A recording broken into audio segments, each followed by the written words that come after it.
Chapter 17. First Impressions. My first year in America was a puzzling, hurried push from one partially comprehended thought to another. Nevertheless, it was a happy year. No Japanese bride is ever homesick.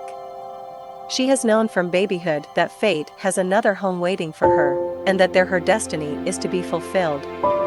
Every girl accepts this in the same matter-of-course way that she accepts going to school. In marriage, she does not expect happiness without hardship any more than she expects school to be a playground with no study. So I drifted on from week to week, occasionally having to remind myself that, even in America, the eyelids of a samurai know not moisture, but, on the whole, finding the days full of new and pleasing experiences. I soon learned to like everything about my home, although, at first, the curtained windows, the heavy, dark furniture, the large pictures, and the carpeted floors seemed to hem me in.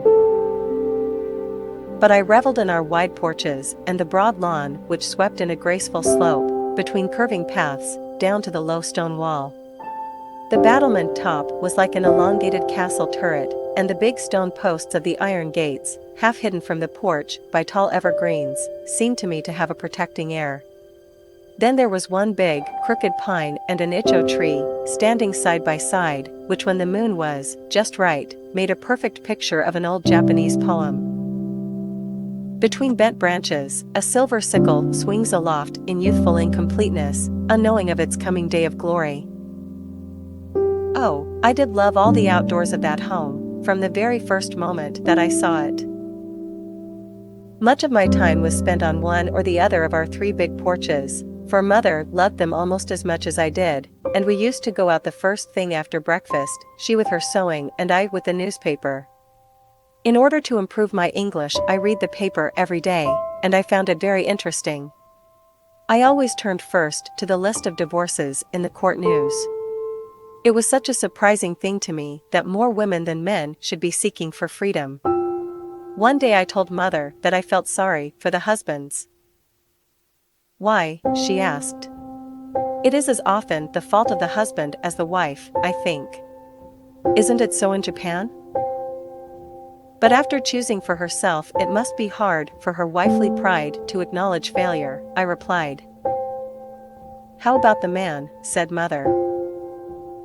He sees, and wants, and beckons, she blushes, and smiles, and comes. Or not, as she pleases. That is her part, to come or not to come.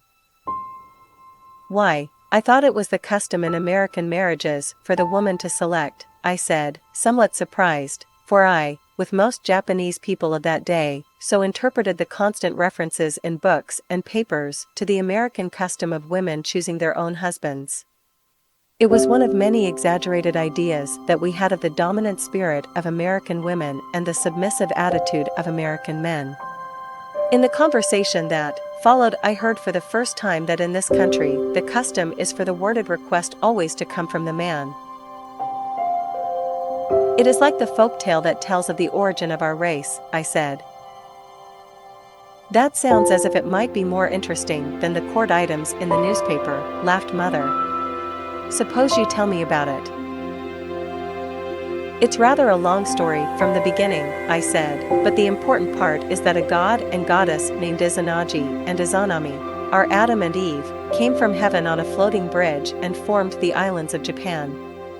Then they decided to remain and build themselves a home. So they went to the heavenly post for the ceremony of marriage. The bride starting from the right and the bridegroom from the left, they walked around the heavenly post. When they met on the other side, the goddess exclaimed, "Thou beautiful god!" The god was displeased and said the bride had spoiled the ceremony, as it was his place to speak first. So they had to begin again.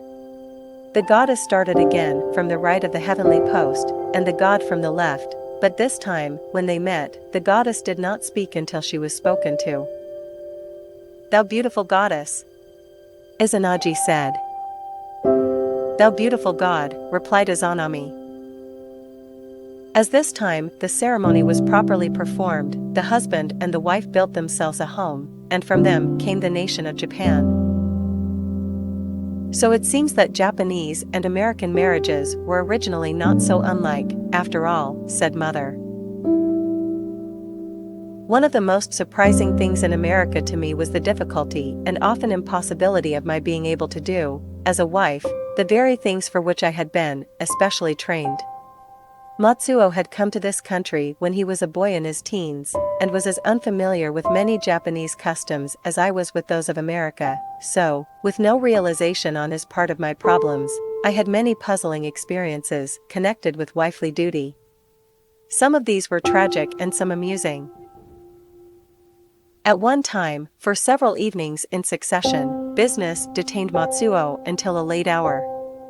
I was not well, and Mother objected to my sitting up to await his return. This troubled me greatly, for in Japan it is considered lazy and disgraceful for a wife to sleep while her husband is working. Night after night I lay with wide-open eyes, wondering whom it was my duty to obey, my faraway mother who knew Japanese customs, or the honored new mother who was teaching me the ways of America.